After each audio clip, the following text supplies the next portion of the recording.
What if Robert Baratheon and Cersei produced a Trueborn Heir, Part 3? Let's explore the depths of it in the video. The people of Wintertown all rush out to watch as the royal procession of Robb Stark returns from war. Row after row of Northmen march by to their friends' and families' cheers. Yet, not even this sight is the center of attention. Today, the North is greeted to a sight they have not seen in thousands of years. A defeated monarch. At the center of the column, Barra Baratheon, the stag, rides by, tall and proud, but in chains, while the rest of the army is bathed in cheers. She is greeted with boos and hisses. In front of her, a herald marches ahead, announcing her. "Behold the Stag Queen, true-born daughter to Cersei Lannister and Robert Baratheon. Raised as a warrior and rose against the Lannisters during their usurpation, defeating the great lion host that burned our southern domain. And yet pride comes before the fall, for she did not recognize the efforts of King Robb or their efforts to bring justice. Instead of peace, she demanded servitude from the North." Barra does not say anything, though her eyes narrow dangerously. She looks toward the king, who remains silent as well. "If the Iron Throne will not help the North, then they shall find no friends here. Instead, we raise up a new king, Aegon VI, the only son of Rhaegar who promised to recognize our new kingdom and free Sansa Stark. Yet in the war, our brave king fell in battle with the Stag Queen. But such a defeat did not go unavenged, as the king in the North has now captured her." With this, the crowd cheers once more, as Barra is led into the gates of Winterfell and disappears into the castle. Once away from public eye, the guards pull her off her horse and Robb faces her properly. "Chambers have been prepared for you as befitting your station. How gracious of you. You will also be given freedom of movement around the castle, if you swear that you will not try to escape." I am in a cage either way. At least this is a cage I am aware of. Robb motions for his guards to escort her to her cell. Rather than a cozy tower cell, she is instead taken to a dungeon. Yet, rather than protest, Barra quickly makes her way inside. But she isn't alone. Another person is waiting for her. "Hello there, Barra." Uncle Jaime. "Not father?" Seeing her horrified face, Jaime begins to laugh. "Calm down, niece. You're not mine. I was brought here after your recent war to make sure that I am not freed." Before she can protest, the guards push her inside and shut the doors behind her. In King's Landing, the capital, is a flurry of activity. Although the death of Aegon VI is welcome news to the court, Barra's capture sends them scrambling for solutions, short of acceding to Robb's demands, recognizing them as an independent kingdom. Alternative terms are sent out, offering Sansa in exchange for Barra, but these are rejected. Though Robb has left to return to Winterfell, the Blackfish has taken command of the Riverland's defenses. In the meantime, Lord Manderly commands a naval strike on Gulltown, landing Donald Flint and Galbert Glover to lead a relief force against the Eyrie to break the siege. As the naval forces of White Harbor and the Vale clash, a small ship commanded by Sir Davos sneaks onto the north with Melisandre. Soon enough, Stannis attacks from King's Landing, and the Lannisters strike out once again from the Westerlands, while Renly leads a host from the south. The Baratheon and Lannister troops are fueled with vengeance after hearing of their queen's capture. The Blackfish fights them across a dozen minor battles, trying to halt their advance at every turn. He's joined by Lords Blackwood, Bracken, Malicer, and Piper, as well as some remnants of the Golden Company and a few Vale Lords. But their forces begin to get pushed back. The news forces Robb to march south after gathering fresh levies to reinforce his great-uncle's forces. Back in her cell, Barra has nothing to pass the time save dealing with her Uncle Jaime. Joffrey, Tommen, and Marcella. Are they truly yours? What do you think, dear niece? Do they look anything like you? No, and thank the gods for it. Joffrey was a monster, and the others, their names are stained, and the rumors never leave them. All because you and Mother thought it was clever to lie to the whole world. You think I don't know that? And yet you did nothing to protect them. Protect them? What do you think I was doing? Do you think I could have tended to them with every scraped knee or scolded Joffrey for every act of cruelty he did? Even your father would have noticed something was amiss. Unfortunately, not all of us can be great heroes like you. Apparently not. Don't act so high and mighty with me, girl. Your father was a drunk and a shit king. True, but at least he had honor. Are you sure you're not Ned Stark's spawn with what you say? Did honor stop Robb Stark from crowning himself king, or the veil from turning its back on you? What did you think would happen? That the people of Westeros would look at you and see the warrior queen they always wanted?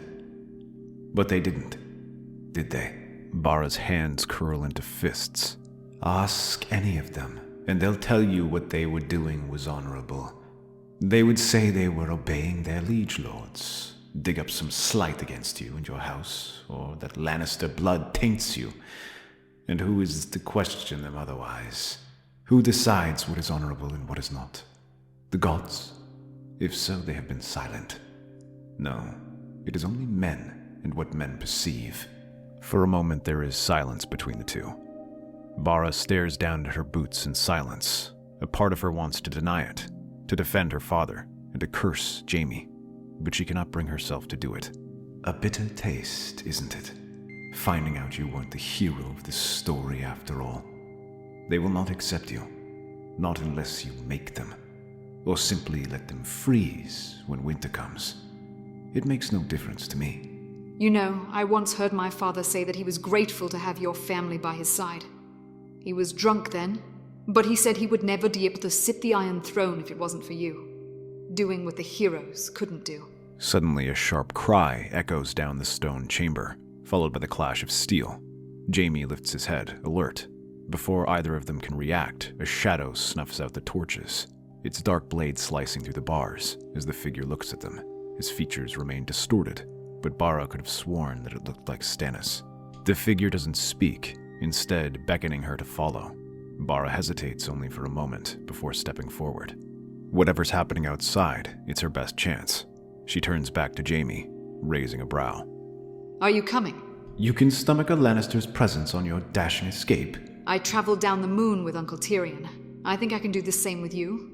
Besides, I may need a monster by my side. Before I do, tell me, my children, Marcella and Tommen. I know Joffrey's not amongst us now that you sit on the throne. They're safe. Marcella serves me as a lady-in-waiting, and Tommen is free to play with his kittens. Jaime studies her, searching her face for deception. Finally, after a long pause, he reaches for one of the guards' fallen swords and follows. The shadow creature leads them through the empty halls, slaying whatever guards get in their way, before leading them through a postern gate where it enters. Below it is a moat and a rowboat with two figures, Sir Davos and Melisandre.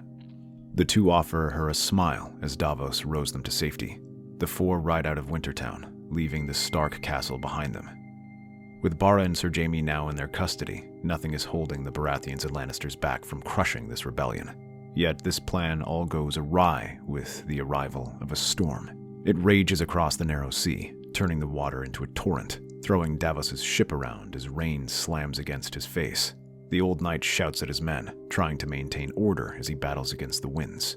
Below deck, Barra clutches a wooden beam to keep herself from being thrown as the ship pitches violently. The candlelight flickers wildly, casting jagged shadows across the cabin. Jaime braces himself against the frame of the doorway. Tell me, Barra, was this part of the plan? Or has your Lord of Light decided we should all drown together? You mock the Lord of Light, but I can hear his voice in the flames, whispering to me. This storm is his gift. If this is a gift, he can bloody well take it back. Sail north, he says. Sail to the edge of the world, where the darkness awaits. North? Have you gone mad? We'll freeze to death before we make it to land. Continue to the south, and the storm will tear our ship apart. But sail north to the wall, and the ship shall carry us safely to shore. It will deliver you where you are needed most. The wall. That is where destiny calls you. Barra watches her carefully, the words settling like cold steel in her stomach. She turns back to Jaime, who shakes his head. You can't be serious. Yet, Barra orders Davos to change course, turning the ship around. To their surprise, it is just as Melisandre predicted. Though the ship rocks and shudders amidst the storm, not a single soul is lost, and by morning, the waters are as clear as ever. The wall looms in the distance along the east watch by the sea, where the black-cloaked figures emerge from the docks. By the time Barra and her party disembark, the Night's Watch meet her. They recognize Barra and Jaime immediately and promise to not report this to King Robb, but only if Barra brings word south. There is trouble on the wall. Dead things have begun emerging from the mountain. Melisandre steps forward, her eyes gleaming. While Jaime and Davos are incredulous, Barra listens. There is more than disorder here. There is a great darkness coming. If left unchecked, it shall consume the north. Barra looks down at her hands, recalling what Jaime told her. Force the north to follow you, or let winter come. For the first time in her life, Barra has no army, no crown, no war to fight. The people of the north had rejected her before. She clenches her fists. I will win them over. She orders Davos to sail south and tell her uncles what is happening, to tell them that she lives but needs them to gather a force to come north. She also says that she is willing to make peace with Robb, but only if he returns north. Meanwhile, Melisandre will accompany them, as does Sir Jaime, who will act as her sworn sword. Before they leave, though, Davos retrieves something from his ship, a wrapped bundle that contains Barra's warhammer. Taking it in her hands, she tearfully embraces her companions. Sir Davos, I have no idea what will come here or whether I am right. So please tell my uncles one more thing. Yes, Your Grace. Tell them I love them. The winds howl through the frozen expanse of the far north as their small group rides long and hard through the wall. Barra, Jaime, Melisandre, and a handful of rangers rush westward to the hardest-hit area, where the Whites are appearing, the Bridge of Skulls. Across the Great Chasm are dozens of those creatures. They find rangers and wildlings organizing defenses, setting up earthworks and barricades to stop their advance. On the slopes, archers and crossbowmen try to hold them back. Barra moves with her hammer in hand. The battle is quick and brutal. Barra's hammer shatters bone and brittle flesh, while Jaime wields his stolen sword with lethal precision, hacking them to pieces as the Night's Watch warns, leaving nothing to chance. The leader of this force, Jon Snow, approaches them. Of all the people I expected to see at the edge of the world, you were not one of them. Desperate times call for desperate measures, Lord Commander. What is the situation? Has the war been breached? No, not yet. But the dead come through the Bridge of Skulls, dozens every day. At first we thought it was just scattered remnants of Mance Rayder's army. But then, they didn't stop. We killed them, but they keep coming. More and more every day. I thought the wall was supposed to protect us from them. The old stories say it was built with magic. So did I. Old Nan always said the wall would hold so long as the Night's Watch stayed true. But after Craster's Keep, the mutiny, the betrayals, the corruption, maybe we're not true anymore. The weight of his words linger. The wall was supposed to be the last line of defense, but now cracks are forming. Not in the ice, but in the men who guard it. There will be enough time to worry about that later. Right now we must hold off. I've sent word to Sir Davos to bring reinforcements. I've done the same with my brother. I suppose we just need to hold out until then. Jon Snow explains the best weapons to fight them are fire and dragonglass, but they do not have much of the former. Barra sends ravens out to request both from Tyrion. In the meantime, Melisandre reaches for one of the ranger's swords and kisses it. Suddenly, fire begins to emerge from his blade. She does the same with the others, and soon the men are cheering. For the moment, their spirits lift as Melisandre wipes her bleeding lips. For the next few days, the Whites ramp up their attacks. From dozens, they grow into hundreds, but they are met with the fury of the Night's Watch. Melisandre's magic and the Queen's presence ignites a fire in these men that wasn't there before. It was as if the Night's Watch of old came back with a vengeance as they fought through wave after wave of the undead. At their head is the Kingslayer, who moves through the Whites like a whirlwind, cutting them down as fast as they come. Day after day, reports are sent to Castle Black and Eastwatch with one sentence: the Bridge of Skulls stands. Soon enough, reinforcements start to trickle in. As Jon's words are heard, Northmen begin to arrive. Men from the mountains and Molestown, from Last Hearth and Bear Island. These are old men, cripples, and grizzled lords who were left behind during the war. They are surprised to see Barra there, and more than a few wish to arrest her. But Jon reminds them that she is under the Night's Watch protection, and if they are there to help, they must focus on the foes in front of them. It isn't just the North who are sending reinforcements. Smugglers and pirates under the employment of Stannis also send help.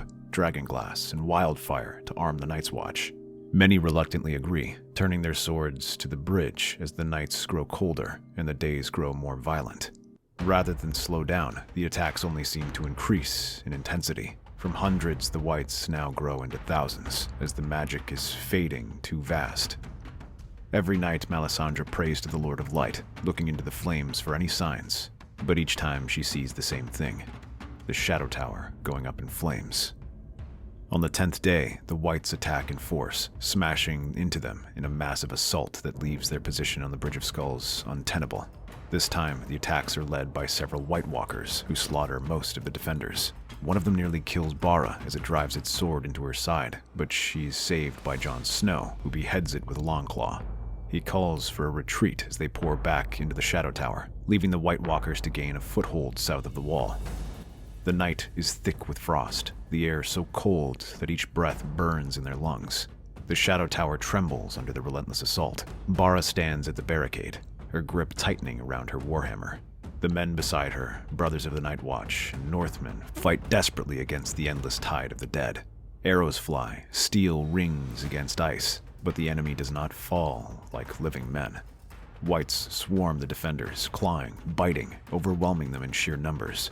For every one they cut down, 5 more take their place. But for every one of the living that falls, the dead raise their numbers.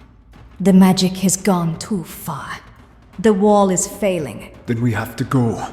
We have to get everyone out. Barra glances at the Shadow Tower, its walls cracking, its defenses crumbling. A thought strikes her. Desperate, reckless, but their only option. If we can't hold it, we can make sure they don't keep it either. Melisandre's fire might be failing, but we still have Uncle Tyrion's gifts.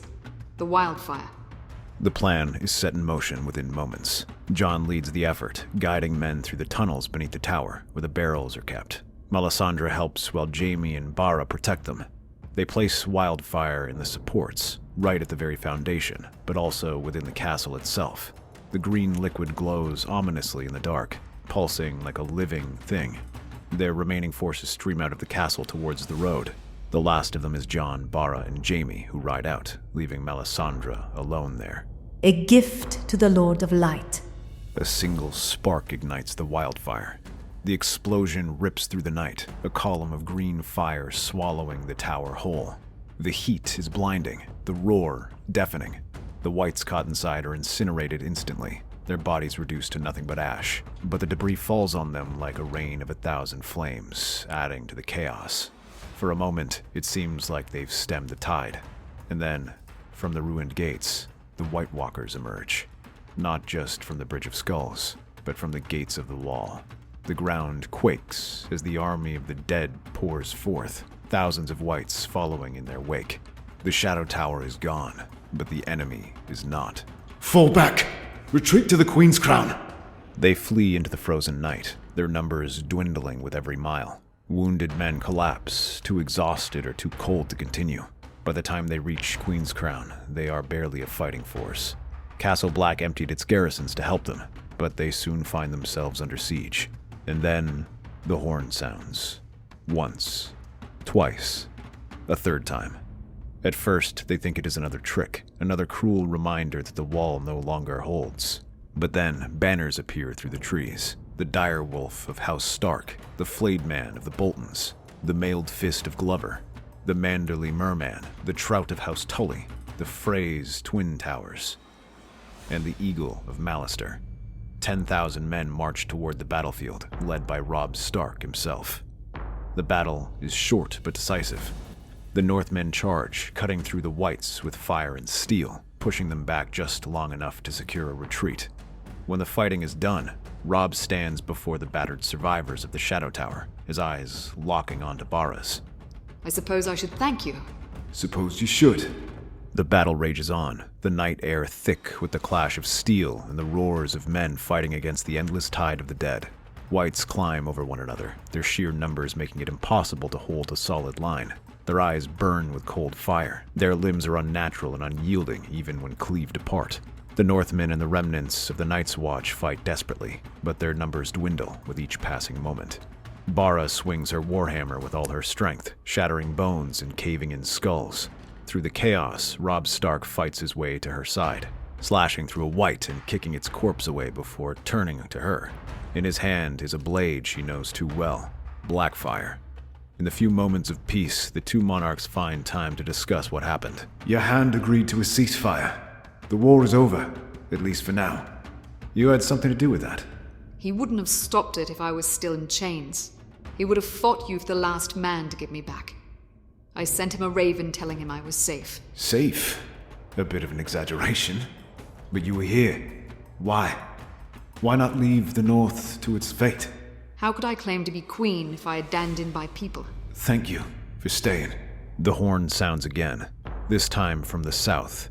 A wave of fire erupts across the battlefield as reinforcements arrive. Not from one, but 3 armies.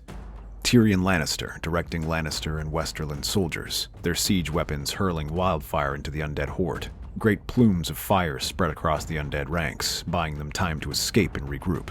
The fire spreads as the dead collide with each other, turning the battlefield from icy cold to burning hot in an instant. Through this, Stannis Baratheon leads his disciplined Crownland and Stormland troopers into the fray, his voice carrying over the chaos as he orders a steady advance. They form an unbreakable wall, spears thrusting out and pots of wildfire being hurled overhead. And finally, Renly Baratheon, dazzling in his green and gold armor, leads the Knights of the Reach and Dornishmen in a bold cavalry charge, slamming into the undead ranks and then retreating before they are overwhelmed. Flames engulf the battlefield, whites screaming as they burn. But the Night King does not falter. He remains at the center of it all, his ice-cold gaze locked on the defenders. He raises his hand, and more whites rise from the fallen, undoing much of the work the living have done. He stands atop a small rise, wreathed in ice and death, watching. Robb and Jon see it too, and the trio mount up and ride hard, leaving Jaime to command their forces. Melisandre follows close behind. She watches as the dead begin to swarm them, White Walkers and undead beasts rushing from all directions. The Red Woman utters a prayer to her god and then leaps off her horse. At once the dead are upon her, tearing at her body, but she feels no pain and begins to sing. Her ruby flickering before the flames explode, engulfing the whites, turning her into a great funeral pyre, clearing a path for them. Jon slashes at the Night King's blade in an explosion of frost. He rains down attacks, but the Night King parries each strike. Barra arrives next, swinging her warhammer in a brutal arc at his ribs. The Night King effortlessly dodges, and with a flick of his wrist, he sends a wall of frost crashing into her, the cold seeping through her armor.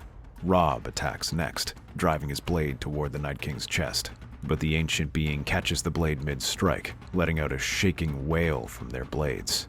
With terrifying speed, the Night King grabs Robb by the throat, lifting him off the ground as ice spreads from his fingertips. Robb struggles, his skin turning pale as frost creeps around his neck. Jon roars in fury, charging again, swinging Longclaw. The Night King turns just in time, releasing Robb and pulling back. How can we beat him? Don't focus and pretend it's me you're hitting. She rams into the Night King with her shoulder, but gasps as she instantly feels the cold rushing through her. Though it sends the ancient being stumbling back, she swings the hammer with all her strength. It slams into the Night King's ribs, sending a web of cracks through his frozen armor. He stumbles, just slightly, his first misstep. But his sword thrusts out, ripping into Barra's side and leaving her screaming in pain as that area goes numb. He begins to twist the blade, but Jon suddenly slashes Longclaw across his blade, having it explode in a shower of sparks and icy crystals. Fighting through the pain, Barra takes this chance and drives her hammer forward, stabbing the dragonglass spikes through his chest. How does it feel to die?